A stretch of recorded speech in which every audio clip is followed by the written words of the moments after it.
Lep dober dan vsem, ki nas sedaj vidite iz sedeža Slovenske gospodarske zveze Celovcu. Pozdravljamo gospoda Roberta Franduliča, predsednika Slovenskega deželnega gospodarskega združenja s sedežem v Trstu. To združenje pokriva cel prostor, kjer Slovenci živijo v Italiji in širše.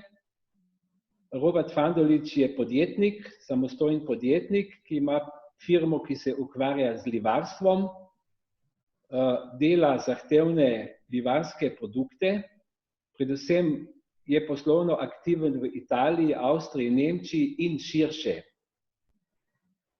Dragi Robert, mi se že nekaj časa poznamo, se trudimo, da bi se čim bolj povezovali in smo veseli, da te lahko pozdravimo, in jaz bi ti rad v imenu naših članov in tistih, ki nas bodo videli in poslušali, postavil dve vprašanji. Eno vprašanje je, kako se gospodarstveniki, predvsem mala in srednja podjetja, vaše narodne skupnosti, znajdete v tej težki situaciji omejitev.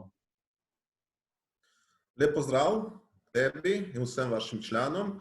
Hvala za to povabilo, da lahko danes pregovorimo o tej težki temi, ki je nastala po tej zdravstvenem krizi, pandemiji s COVID-19.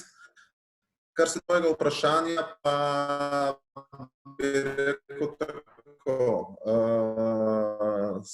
v samem začetku nas je take razsežnosti, ampak vseeno smo se v Slovenskem deželnem gospodarskem združenju nekako organizirali in začeli delati v smislu, da smo obveščali v prvi vrsti člane z vsemi spremembami, ki nastajajo ob meji in z vsemi zakonskimi spremembami, ki so nastali v tistem trenutku. Najhujše je poleg tega, da so se dejavnosti postopoma zaprle, je bilo to, da se tudi zaprla meja in da je nekako 9. ali 10. marca prehod onemogočen in govorim meja med Slovenijo in Italijo in da smo normalno obveščali člane, kaj se dogaja. Ampak želeli smo biti zelo proaktivni in smo v sklopu naše organizacije tudi organizirali sistem prodaje, spletne prodaje za naše člane, da so lahko naši člani na kakšen način zopet zaživeli svojo aktivnost, svojo proizvodnjo, ker mislim, da kot združenje moramo biti združeni, zato smo tudi združenje in pomagati članom v teh težkih trenutkih, ki so pred nami, ki so za nami in bojo še pred nami. Eno vprašanje. Slovenci v Italiji ob meji ste že za časa bivše Jugoslavije bili najbolj angažirani pri odpiranju meje med Italijo in Jugoslavijo, takrat sedaj med Slovenijo in Italijo. V Sloveniji živi italijanska narodna skupnost in nas bi zanimalo, mogoče veš, koliko Slovencev v Italiji ima slovensko državljanstvo in kako je z Italijani v Sloveniji? Tako, ja, mi kot narodna skupnost smo vedno strmeli po tem, da ne bi bilo mej in da bi bile meje čim bolj odprte. Tudi to, upam, začasno zapiranje mej nas je precej, kako bi lahko rekel, ranilo, tudi ker ni samo gospodarski problem, je tudi socialni problem. Veliko družin je deljenih, ogromno študentov, dijakov se težko udeležuje šolskih dejavnosti v Sloveniji.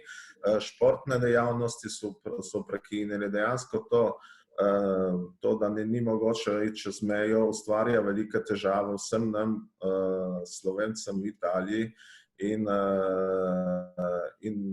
nekako nas oddaljuje od matice. Kar se tiče dvojnih državljanstv, pa je tako. Italijanska država je v letu 1994, če sem ne motim, dovolila dvojno državljanstvo in za pripadnike italijanske skupnosti in tako, da se lahko tudi mi, pripadnike slovenske skupnosti, nekako imamo lahko slovensko državljanstvo. Pripadnik italijanske v Kopru in na Hrvaškem. Jaz točnih številk nimam, da Slovencev v Italiji, ki ima tudi slovensko državljanstvo, je okrog 1000–1500. Tako nekako, to je mislim neko število slovenskih državljanov v Italiji. To se pravi, lahko se reče, da je cela vrsta Slovencev, ki živijo v Italiji in tudi Italijanov, ki živijo v Sloveniji, je ta odprt prostor, pravzaprav skupna regija, skupni življenjski prostor in so pravzaprav ti ljudje sedaj mnogo bolj prizadeti, še kar se tiče komuniciranja, gibanja, družinskega življenja, kulture, športa, kot nekdo, ki živi v Rimu, ki te meje neposredno ob sebi nima. To je resnica. Borili smo se in delali na tem v zadnjih 40 letih, da smo imeli en skupni gospodarski prostor. Zdaj ta meja nas zopet deli in smo se vsi zavedali, ne samo mi pripadniki slovenske manjšine, temveč tudi večinski narod, italijanski, in to nam tudi malo oporeka, da sem prav pošten, da to zaprtje omejuje vse. Ker nekako na tle ob meji je nastal en tak komplementarni gospodarski prostor. Slovenski državljani kupujejo, recimo za primer bom dal, v določenih trgovinah v Italiji, italijanski državljani pa v določenih trgovinah v Sloveniji. Tako da je nastal en taki prehod, ki ga je sam trg določil. In zdaj se je ta prehod omejil, pravzaprav uničil. Naprimer, jaz sem tle v Gorici, italijanski državljani normalno kupujejo bencin v Sloveniji, ker je cenejši, zdaj tega ni. In zdaj v tem momentu krize vemo, da vsak evro lahko pomaga. Ali pa italijanski državljani kupujejo v enih določenih trgovinah v Sloveniji, recimo v enih marketih, in slovenski državljani pa v drugih proizvodih, ki so tipični italijanski, na italijanski strani. Tako da to postavlja ena taka stalnica, en tako izmenjevanje izkušenj vseh vrst, katero zdaj ta omejitev nas je prekinila.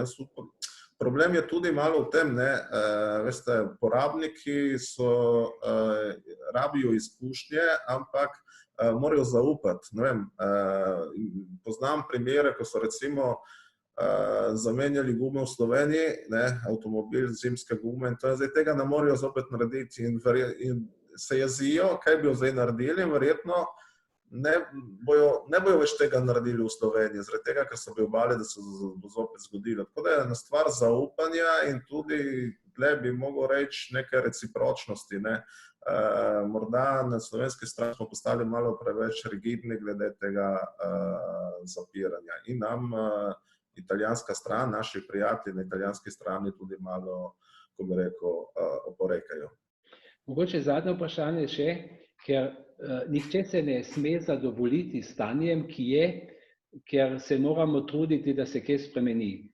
Prebral sem včeraj, da avstrijska vlada razmišlja, da bi študentom iz Južne Tirolske, iz Bocna in ostalih predelov dala en poseben status, kar se tiče študija v Avstriji, da bi imeli ena olajšanja.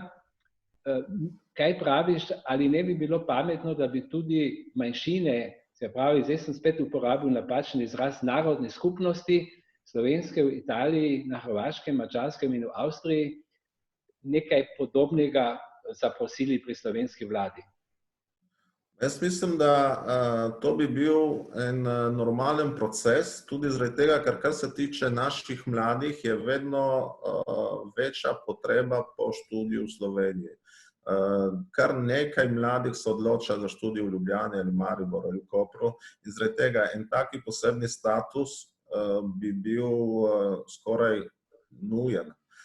Tudi zaradi tega, ker če hočemo ohraniti našo skupnost, živo, bogato, kulturno bogato, moramo ustvariti take kadre, ki bojo tesno povezane z matico in tudi bojo nekako prenesli tisto kulturo in tudi način življenja, ki obstaja v matici. Namreč, če si ti oddaljen od matice in meja deli, se približaš večinskemu narodu in se nekako deliš od tvoje lastne kulture.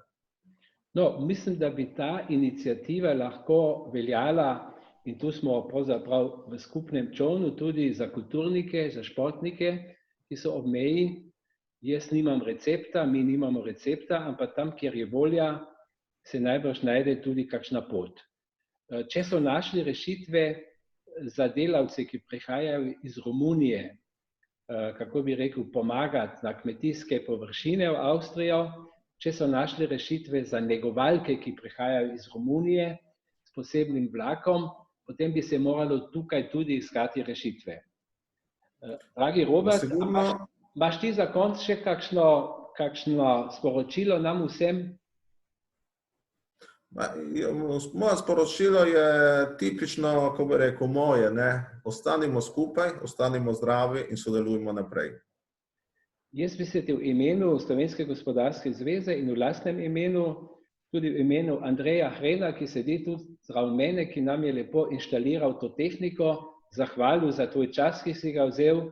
Vsak pogovor med nami nam daje dodatno energijo in moč in upam, da se bomo kmalu lahko živo videli v Celovcu, pa v Doberdobu, pa v Gorici, pa v Ljubljani.